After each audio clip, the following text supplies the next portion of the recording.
ప్రభుత్వానికి ఎలా మీరు కూడా బయటకు వచ్చారు. శ్రీకాంత్ గారు అది గుర్తుపెట్టుకోవాలి.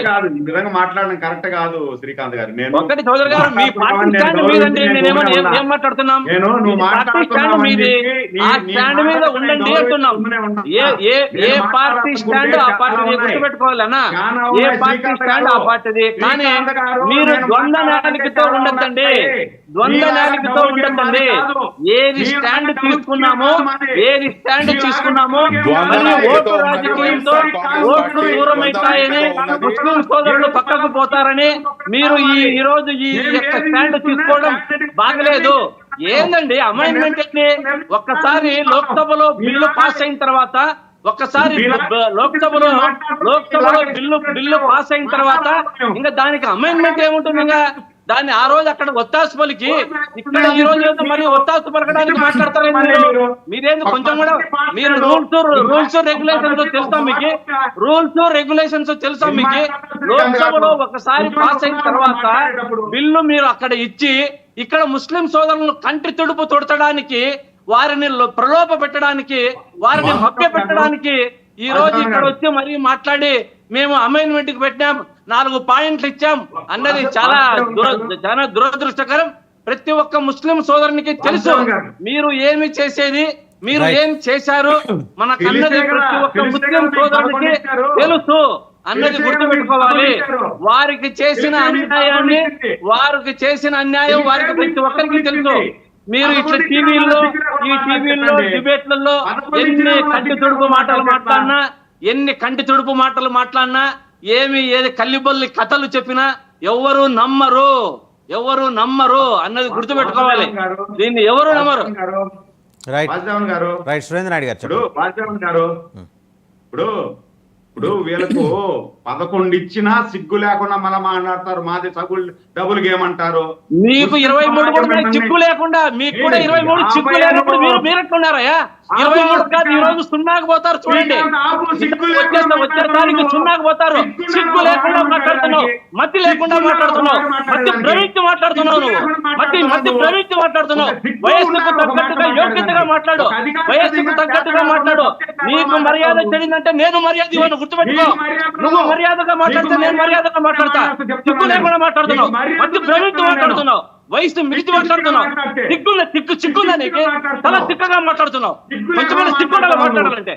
నీతి నిజాయితీ ఇదిగా మాట్లాడు, రూల్స్ రెగ్యులేషన్స్ మాట్లాడు, పార్టీ మీద స్టాండ్ తో మాట్లాడు, అంతే తప్ప ఒక్క చిక్క మాటలు మాట్లాడుకుంటా మాట్లాడుతున్నావు. కొంచెం కూడా ఏమైనా సబ్జెక్ట్ చదువుకోనరా, సబ్జెక్ట్ చూసుకోనరా. అక్కడ ఏం మాట్లాడింది, ఇక్కడ ఏం మాట్లాడింది, ఊరికే లేని పని మాట్లాడదు.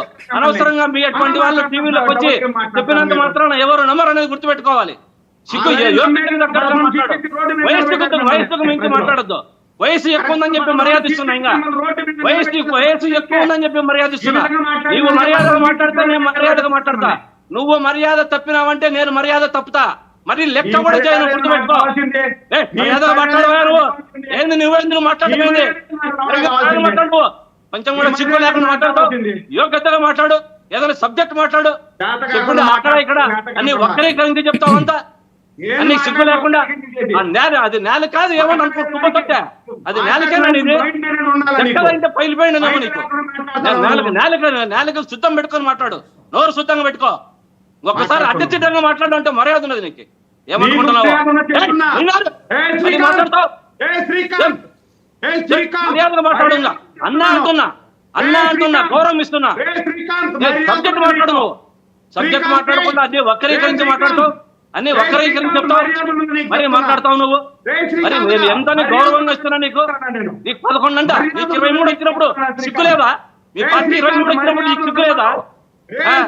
ఈసారి 0కి పడిపోతావు. ఈసారి 0 కూడా రాదు. ఈసారి ఇటువంటి స్టాండ్ మీద ఉండండి. అక్కడ ఒక మాట, ఇక్కడ ఒక మాట, అక్కడ ఒక మాట, ఇక్కడ ఒక మాట. నోరు తెరిస్తే ద్వంద్వ నాలిక, అన్ని డబుల్ స్టాండర్డ్స్. కొంచెం కూడా సిగ్గుండాలి మాట్లాడాలంటే. 11 చూపిస్తాం ఈసారి వస్తుంది. మీరు చేసే మాట్లాడుకుంటా అమలు పరిచిన వాళ్ళతో మాట్లాడుకుంటున్నారు. మళ్ళీ ఇటువంటి పద్ధతి కాదు మీకు. మర్యాద ఉండదు. మర్యాదగా మాట్లాడు, రాజకీయంగా మాట్లాడు, స్టాండర్డ్ గా మాట్లాడు. ఏమి జరిగింది అంశాలను అదే జరిగిందని చెప్పు. వక్రీకరించి మాట్లాడొద్దు. సిగ్గు లేదు అంటే నేను నీకు ఇంకా ఏమి మాట్లాడాల్సి వస్తుందో నాకే తెలియదు. మొత్తంగా మర్యాదగా మాట్లాడేది నేర్చుకో. డిబేట్ లో వచ్చిన తర్వాత మర్యాదగా మాట్లాడే. మర్యాద ఎందుకు తప్పుతావు? ఎందుకే మర్యాద తప్పుతావు? ఏం నేను మాట్లాడే కాట కాదనుకుంటున్నావా? ఏం నీ పెద్ద ఇదే? ఏం కొమ్ములు వచ్చినాయా? ప్రభుత్వం వస్తే కొమ్ములు వచ్చినాయా? నీకేమన్నా సిగ్గు లేకుండా మాట్లాడుతున్నావు? మళ్ళీ నీ దగ్గర నువ్వే దిగజారి మాట్లాడుతున్నావు. అడిగిన దానికి ప్రశ్న లేకుండా మాట్లాడుతున్నావు. సమాధానం లేదు. రైట్. సుబ్బారెడ్డి గారు ఏం మాట్లాడారో ఒకసారి చూద్దామండి. ఓకే 11 వచ్చేనేమే, 1 వచ్చేనేమే. రా ప్రజల పక్షాన ఉంటాం, ప్రజలతో నడుస్తాం. సుబ్బారెడ్డి గారు ఏం మాట్లాడారో చూద్దాం ఒకసారి. సురేంద్ర నాయుడు గారు ఇద్దరిని మ్యూట్ చేయండి. సుబ్బారెడ్డి గారు ఏం మాట్లాడారో చూద్దాం ఒకసారి. రాజ్యసభలో దీనికి సంబంధించి మీ ఇద్దరి మధ్య వివాదం ఉంది కదా, ఆయన ఏం మాట్లాడారో ఒకసారి చూద్దాం. This bill, Sir, YSR Congress Party opposes this bill. This bill does not address their grievances. Instead, it threatens to undermine the constitutional property rights of Muslims and interfere in religious affairs, thus violating freedoms that are carried to our democracy, sir. Firmly opposed it.